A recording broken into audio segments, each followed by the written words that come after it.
obliterar e ou rapinar. Veja bem, a Ucrânia é um subtexto. Todas as cartas no Alasca estão na mão de Putin. Alasca! Não, não é o Alasca. É Donbass. Essa é a verdadeira primeira caneca do Donbass. Ela tem mais de 10 anos. E, claro, Alasca. Vocês devem lembrar do Berlim, do Lou Reed, que é um dos grandes álbuns da história do rock. Uma das melhores músicas do uh, Berlim é Caroline Says, que é a história de uma junkie, a Caroline. O último verso é absolutamente extraordinário. Eu citei há anos atrás, quando eu estava cobrindo a cúpula Estados Unidos-China em Anchorage, no Alasca, em março de 2021, durante o Covid. Eu estava isolado em Bangkok, não podia viajar para lugar nenhum, e eu ainda escrevia para o Asia Times em Hong Kong, e eu estava fazendo a cobertura sozinho da cúpula em Anchorage, onde, claro, nenhum de nós podia ir para ver a administração Autopen conversando com os chineses, com o Wang Yi e o Yoda Yang Jiechi. E eu usei o Lou Reed na época. E esse verso, bom, você falando de Alaska, ele volta o tempo todo. O Lou Reed, ele era excepcional em cunhar versos e motos que ficam para a história. E no final de Caroline Says vem It's so cold in Alaska. É frio no Alasca. E pode ficar muito mais frio mesmo agora, no verão em Anchorage. Para, evidentemente, as seclas de Goldfinger, o líder do Império do Caos do momento, e para o complexo industrial militar americano e para os chihuahuas desdentados da União Europeia. Goldfinger. Bom, bom, essa semana eu tô voltando a eu tô em flashbacks contínuos e eu gosto de incorporar isso nos meus textos, que dá um respiro da barra tão pesada e das nuvens negras em cima de todos nós. É sempre legal ter um respiro cinematográfico ou musical ou eventualmente literário. E um dos meus leitores sugeriu a qualificação do condutor circense como Goldfinger, que é uma maravilha. Aí você volta à obra-prima da série James Bond, Goldfinger, com um grande ator alemão, Gert Fröbe, que fazia o Goldfinger, e um japonês que fazia a secla dele absolutamente, um tanque, o Odd Job, que tem, perto do final do filme, um encontro absolutamente extraordinário com o James Bond. Ele quase destrói James Bond e James Bond escapa por um triz. Bom, Goldfinger é muito apropriado porque o condutor circense é um caçador de ouro. Ele se acha na corrida do ouro da Califórnia no século XIX. E tudo é ouro, ou seja, a arte do deal dele é strike gold, é achar ouro do jeito dele. Do meu jeito ou não tem jeito nenhum. My way or the highway, segundo o famoso ditado pop americano. Agora, o problema agora é que Goldfinger sendo está sendo enfrentado diretamente por uma coalizão BRICS que eu resolvi chamar de urso, dragão, tucano, elefante e rouxinol. Vocês vão saber quem são cada um deles, né? Rússia, China, Brasil, Índia e Irã. Esse é o tema da coluna que eu estava escrevendo antes de conversar com vocês. Então, o timeline é importante nessas nossas conversas. Nós estamos gravando essa conversa antes do Alasca. Quando os primeiros de vocês que virem ela publicada, talvez ainda vai ser um pouco antes do Alasca, mas se vocês olharem esse vídeo, por exemplo, no sábado, já vai ser depois do Alasca. Então a gente tem que prever a preparação do Alasca, o que pode acontecer no Alasca, e, evidentemente, as reações principais a Alasca elas só vão vir no fim de semana. Por exemplo, bons amigos e fontes em Moscou me disseram: olha, espera um pouco, porque entre domingo e a segunda a gente vai ter informações excelentes de dentro, de bastidores, do que realmente rolou no Alasca, e indo além do que o Kremlin vai publicar, ou o Ministério das Relações Exteriores vai publicar na Rússia. E, evidentemente, de todo o spin absolutamente desmesurado da mainstream mídia americana, que vai bombardear o planeta inteiro com a versão Goldfinger, evidentemente, do que aconteceu no Alasca. Veja bem, a Ucrânia é um subtexto desse primeiro encontro.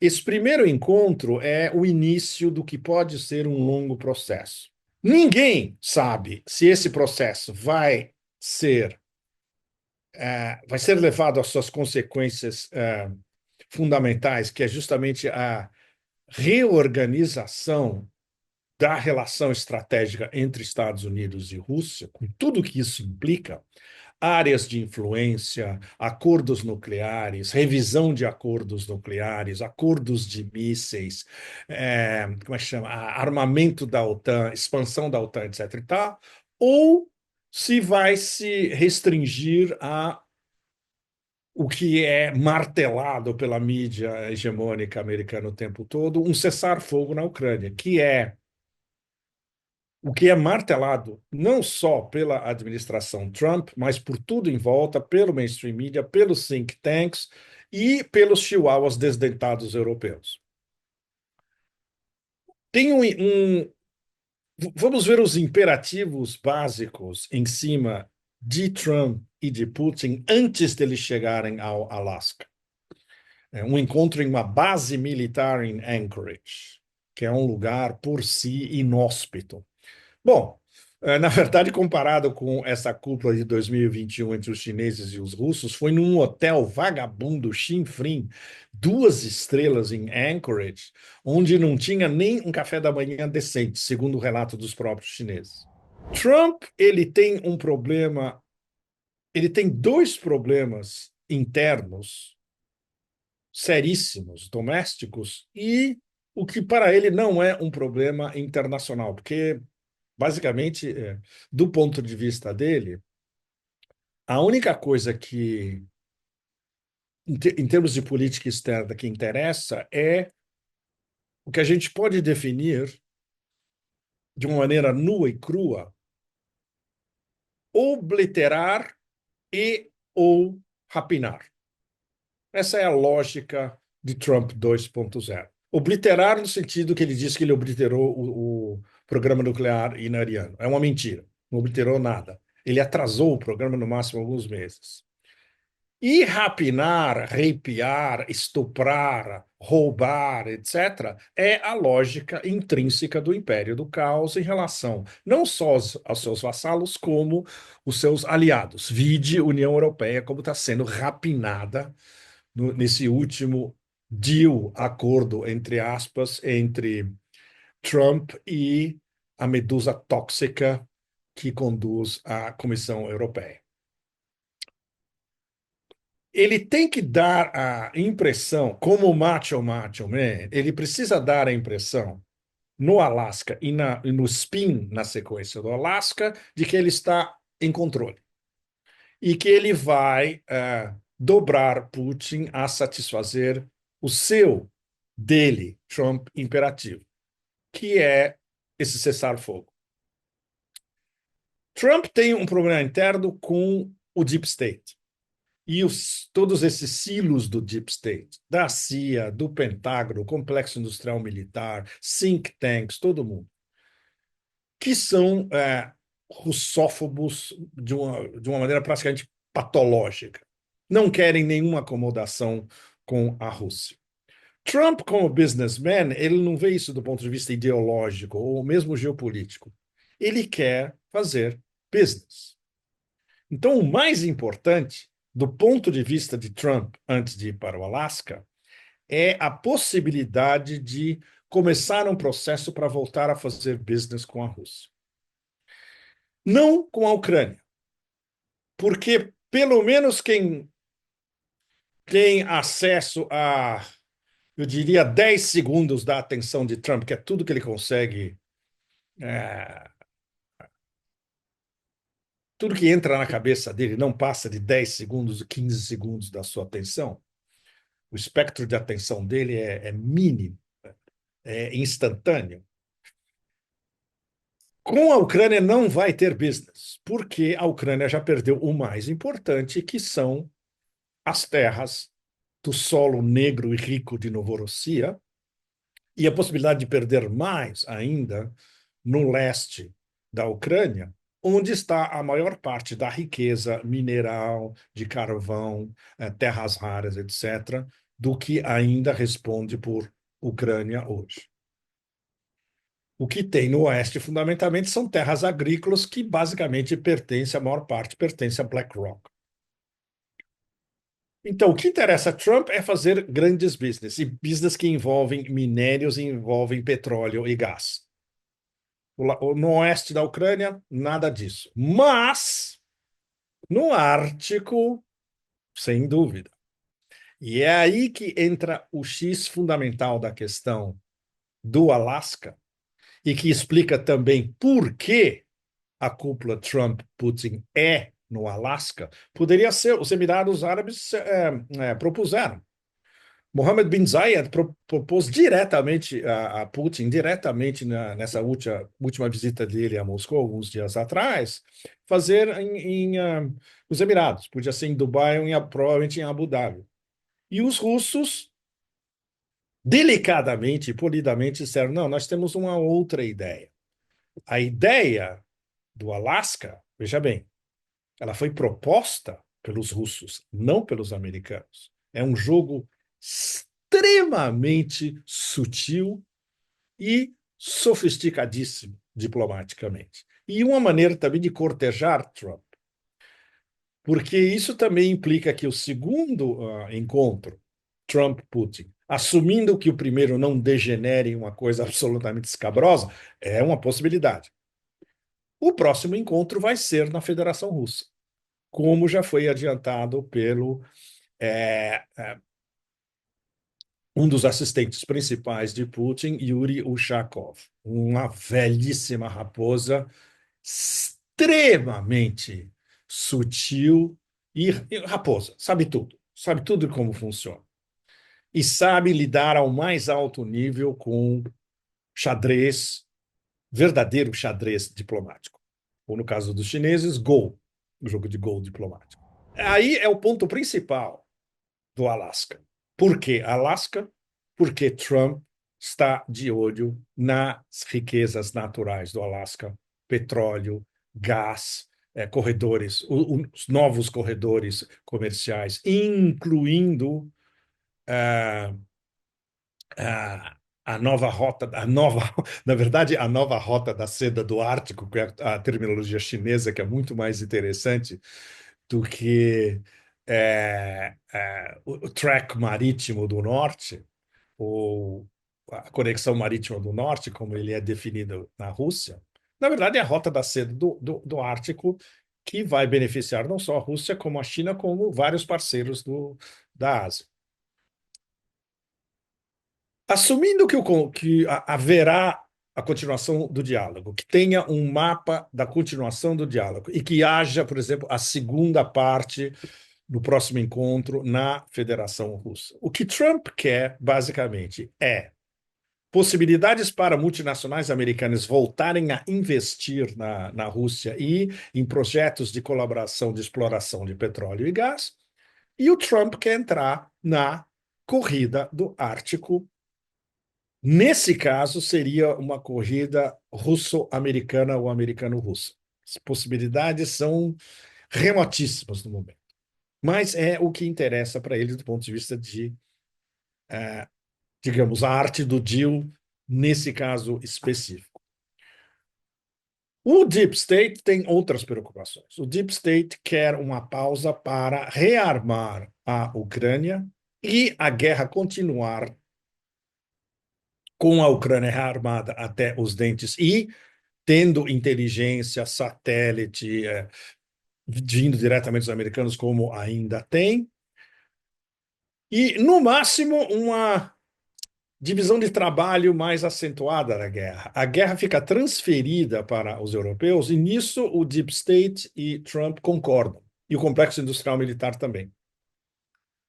Ou seja, a guerra, no fundo, continua, mas ela fica totalmente sob a responsabilidade dos europeus, dos chihuahuas desdentados europeus, contanto que eles comprem zilhões de armas americanas a preços absurdos, evidentemente, o que facilita o trabalho cada vez mais do complexo industrial militar e mantém o complexo industrial militar andando, que é uma das poucas coisas da economia americana em dívida de 37 trilhões de dólares, e a cada trilhão de dólares adicionado a cada 5 meses é a parte da economia americana que continua funcionando.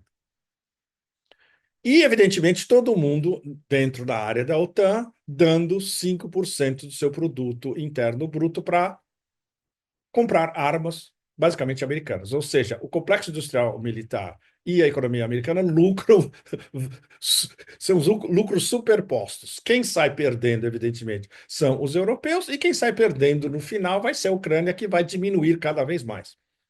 A diminuição da Ucrânia, no momento que são 4 regiões, pode passar a 5, 6, 7, 8, se a guerra continua. Os europeus querem que a guerra continue até o último ucraniano e estão fazendo o possível antes do Alasca para destruir qualquer possibilidade de uma, como dizem os franceses, entente cordial, um acordo cordial entre Trump e Putin, e passar para o segundo estágio, os próximos encontros.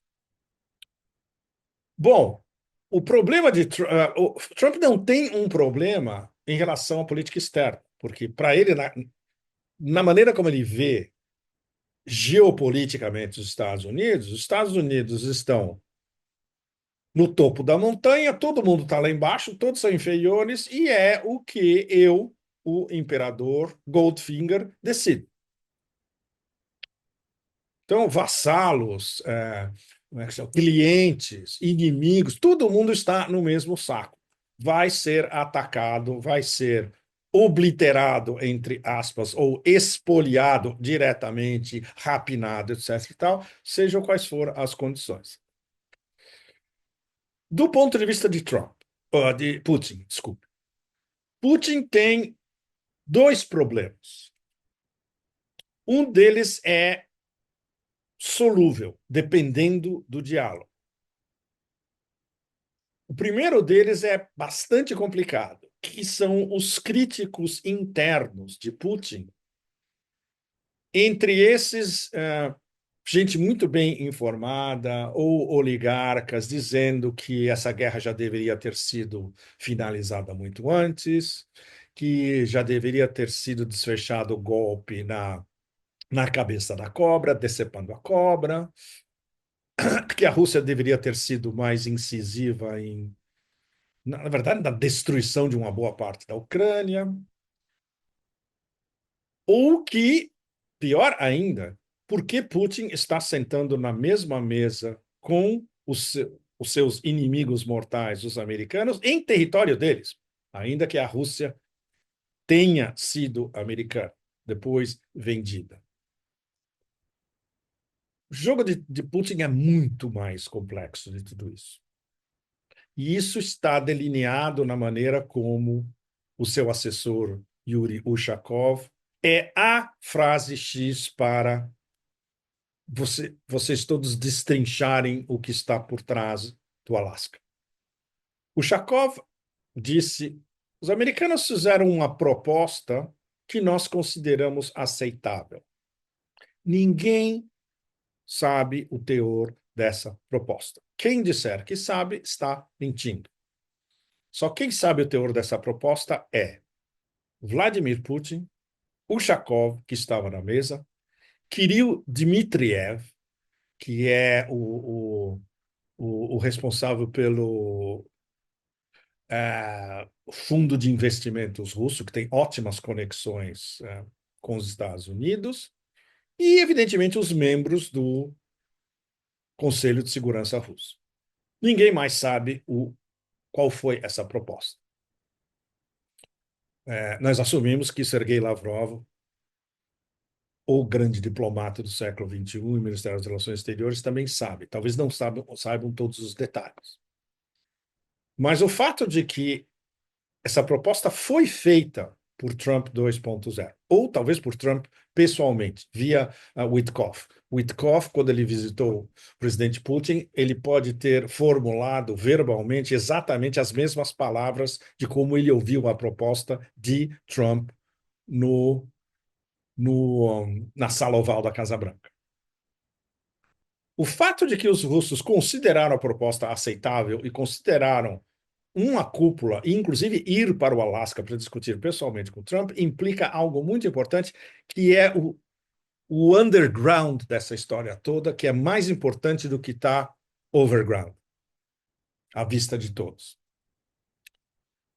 A possibilidade implícita de que Trump discutindo com Putin diretamente essa reavaliação das relações russo-americanas e no subtexto o destino da Ucrânia, ele vai parar com essa ameaça de sanções secundárias a quem compra energia, especialmente petróleo da Rússia. E é aí que entra algo que interessa o sul global como um todo. BRICS. Tanto o Modi quanto o presidente Lula disseram que os dois principais alvos das tarifas de Trump no momento são Brasil e Índia. Tecnicamente correto.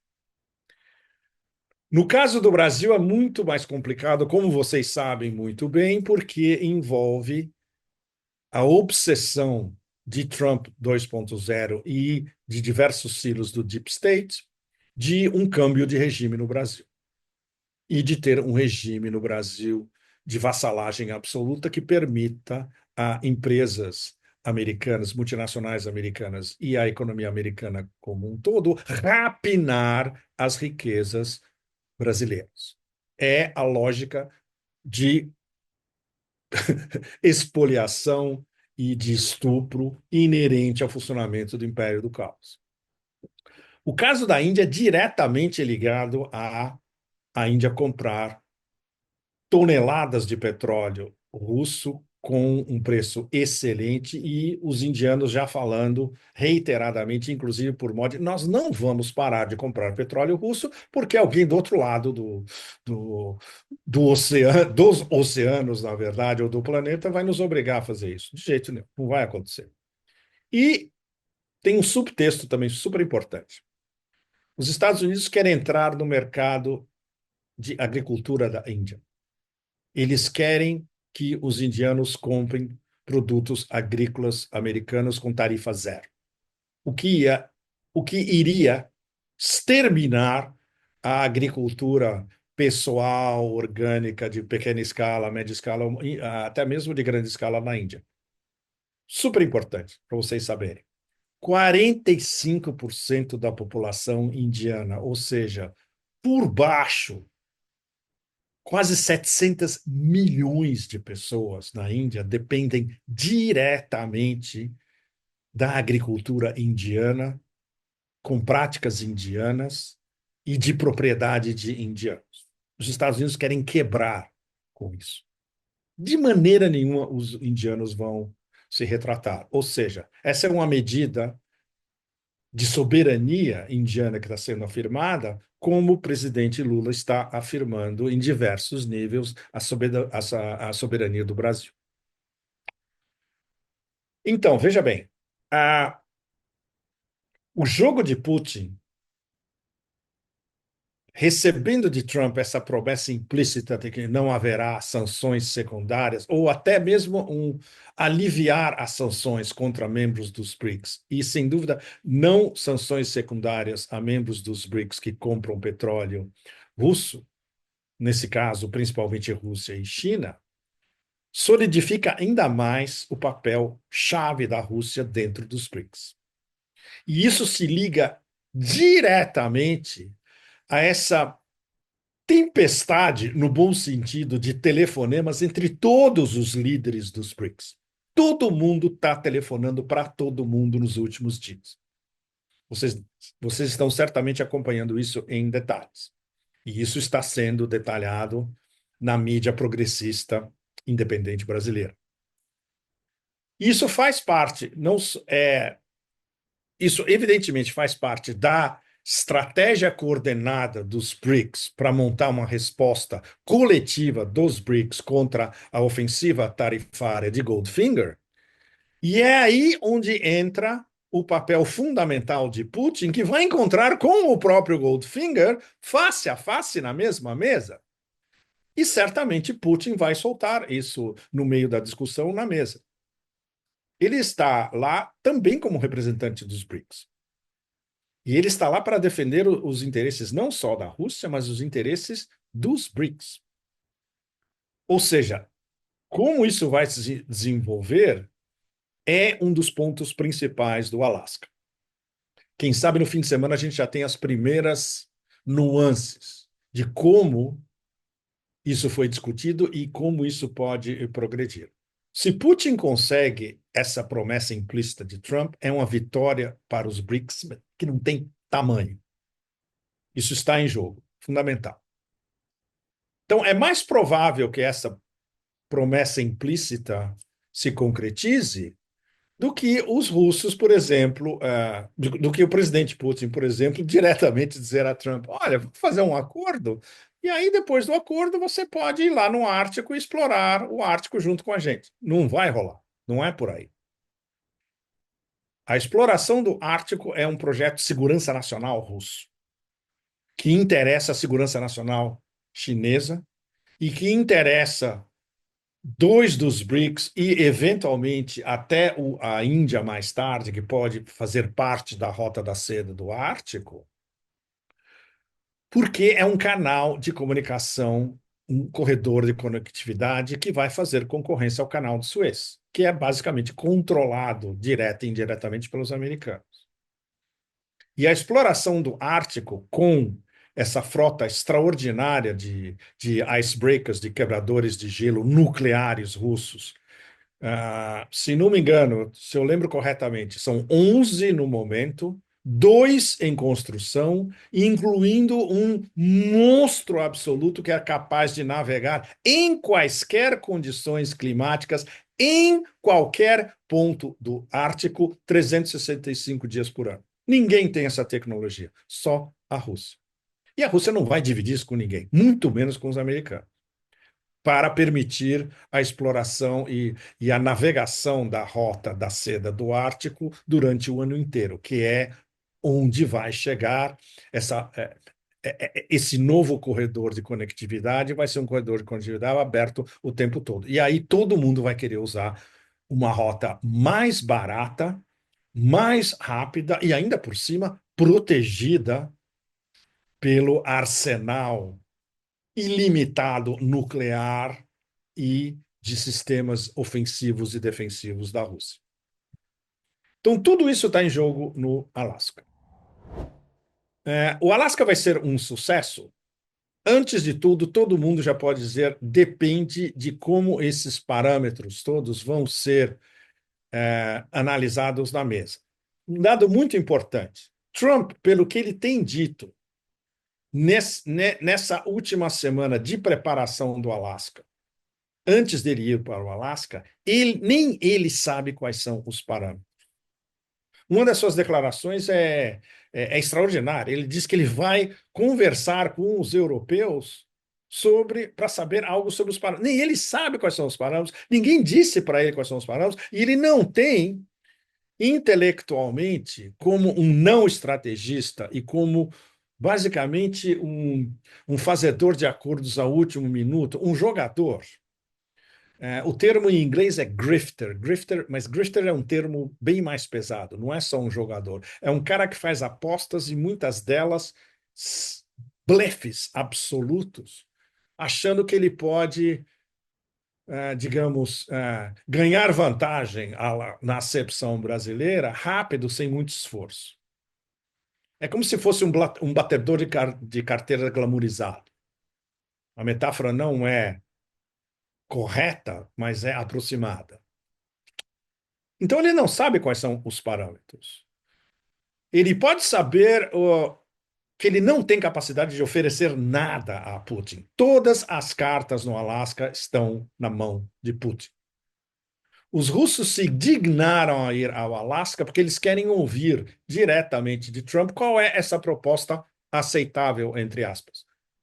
Definição do próprio Ushakov. E aí todos nós vamos ver se há uma possibilidade disso continuar a andar no segundo encontro na Federação Russa, em se começar a discutir indivisibilidade de segurança, que é o que os russos propuseram aos americanos no final de 2021, antes da operação militar especial começar em fevereiro de 2022, e não teve resposta nenhuma do outro lado. Biden, Blinken, toda aquela corja. Essa é a discussão-chave. Discussão de espaços, de áreas de influência, de desmilitarização da Ucrânia, de fim da expansão da OTAN definitivo, mas volta sempre o mesmo problema. É confiável qualquer acordo com o Império do Caos? Não. E todos vocês sabem, não. Todos vocês que acompanham analistas independentes, brasileiros ou internacionais, há anos, sabem que a definição do grande, do Grandmaster, na verdade, Sergei Lavrov, se aplica. Os Estados Unidos são incapazes de acordo, non-agreement capable, ou seja, são incapazes de seguir um acordo. Seja qual for o acordo, se for um acordo verbal, pior ainda. Se for um acordo por escrito, e como é que chama, apoiado pelas Nações Unidas, também é o JCPOA, assinado em 2015, o acordo nuclear iraniano, que foi rasgado sem nenhuma cerimônia por Trump 1.0. Os russos sabem perfeitamente disso. E quem tem a margem de manobra na Rússia de falar o que o Kremlin não pode dizer abertamente por diversas razões, muitas delas diplomáticas, Dmitry Medvedev, sempre unplugged, ele disse: bom, é praticamente impossível voltar a ter relações normais com os Estados Unidos, considerando tudo que eles fizeram contra nós, pelo menos pelas últimas 2 décadas. Desde o famoso pivô para a Ásia de Hillary Harpia Clinton. Ou seja, vocês têm agora o cenário pré-Alasca, as expectativas principais em relação aos pontos principais que podem decorrer do que for debatido na mesa no Alasca, e, claro, muito pano para muita manga para ser discutido a partir da provavelmente sexta-feira à noite tardia na Rússia e à tarde nos Estados Unidos, o fim de semana inteiro, começo da semana. Quais são as ramificações e quais são as consequências do Alasca? Não vai ser. Voltando mais uma vez ao que aconteceu na mini cúpula China, Estados Unidos, em Anchorage, em março de 2021. Foi uma cúpula que mudou o tabuleiro geopolítico na época.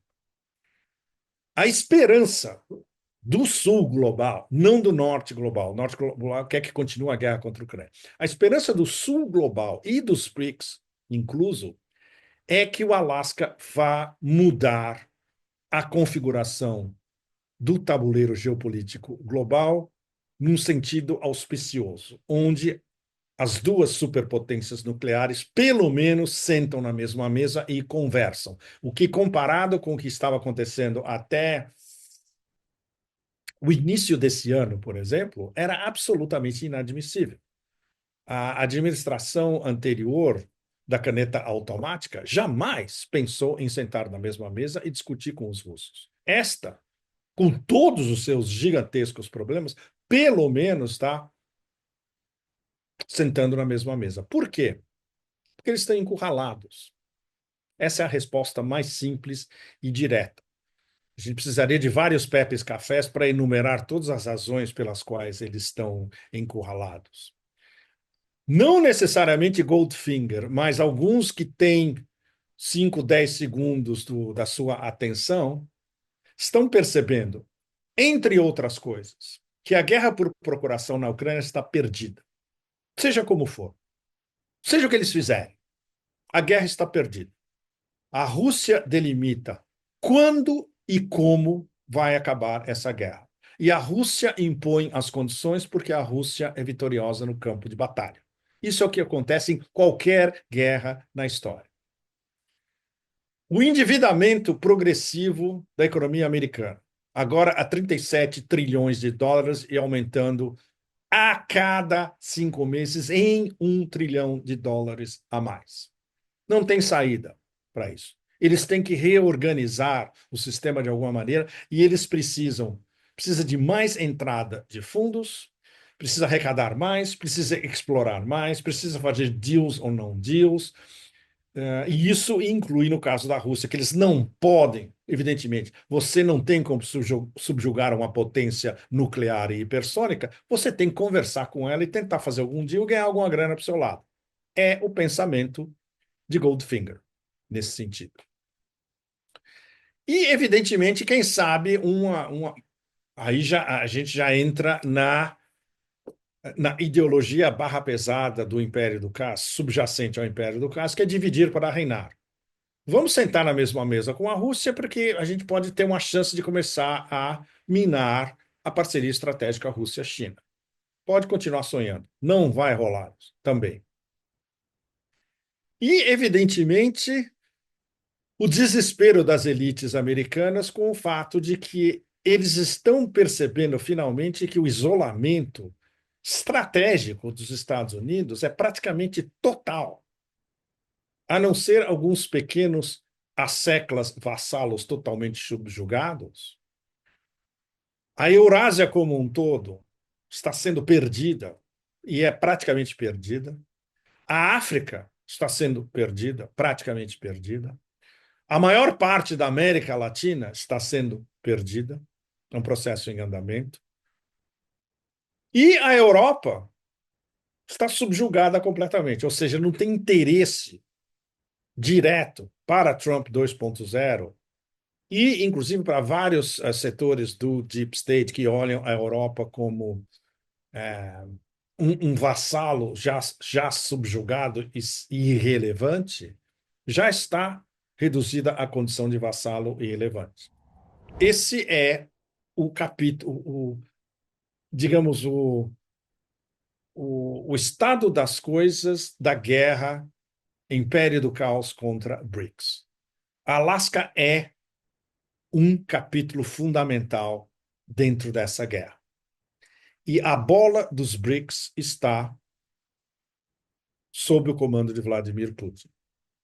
Veja bem, quando a gente analisa a experiência dos dois lados para sentar numa cúpula dessa gravidade, desta importância, você não tem como comparar os 25 anos no alto do poder do presidente Putin, não só doméstico, mas em política externa e como um líder e um estadista global, e Goldfinger do outro lado. Não dá nem para começar a comparar. Isso não quer dizer que essa aposta está ganha, pelo contrário. Tem enormes perigos para os dois lados, inclusive o perigo dos dois lados sim encontrarem no Alasca. Porque vindo dos silos do Deep State, desses silos do Deep State dos Estados Unidos, passando por toda a relação transatlântica até chegar ao conglomerado de chihuahuas desdentados na Europa, há enormes interesses e interesses poderosíssimos que são contra qualquer tipo de aproximação entre Estados Unidos e Rússia. Isso dá também, mais uma vez, a dimensão dos perigos. Mas, em princípio, se fosse para definir com uma frase o que é o Alasca é só o começo. Vamos ver para onde vai o que está sendo começado em Anchorage. Muito obrigado a vocês todos. E ainda no Otanistão, estou me preparando psicologicamente para o segundo semestre, que vai ser uma loucura. Vai ter Rússia, China, Sudeste da Ásia, talvez outras partes da Eurásia a caminho, sem parar, até o final do ano.